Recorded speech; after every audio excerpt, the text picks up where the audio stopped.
Rowan simply nodded and stood up slowly, watching the driver. The tall acolyte reached the covered wagon. "Yuanti!" He planted his feet in front of the wagon and waited. Above his head, the driver looked down.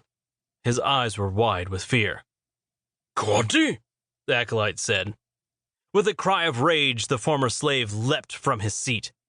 Curses sputtered from his lips as he tore into the cultist. For a moment, everyone stopped and watched the commotion. Kael turned around and yelled, "The banner!" All hell broke loose. Those slaves with enough fight left in them burst from their cages and poured out into the yard. Kael loosed 2 arrows into the gathering acolytes, impaling one through the chest, while the second went wide. He dropped the bow before reaching underneath the cart to withdraw his shield and sword. Errol ripped away his robes. The fires danced across his mad grin. "I'll take you all on, you diseased bastards!" He rushed forward to join the revolting slaves. Ayla was at her father's heels, her warhammers whirling around in deadly arcs. Rowan pulled off his own disguise and surveyed the battle. Several acolytes rushed toward a weapons rack along the temple wall. He reached into a pouch sewn onto his pants leg and withdrew a red clay ball. Pulling back, he chucked the ball in their direction.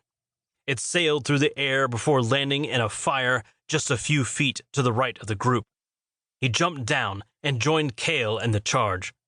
From the direction of the temple, there came a loud pop, followed by cries of alarm. "What was that?" Kael parried a dagger with his shield before slashing the acolyte across his thigh, dropping the cultist into a heap of agony. Rowan followed behind Kael, using him as a human shield. "Just keeping some people preoccupied," he screamed over the sounds of combat. The two pushed toward the temple. Many of the slaves, not suited for battle, lay on the ground screaming and dying. Wicked slashes covered their bodies. Rowan checked for his friends. Ayla was a whirlwind of death. Her spinning warhammers kept the acolytes at a distance. One tried for an opening, only to find a hammer slamming into the underside of his jaw. The bone crunched to dust, and the force of the blow dislodged an eyeball.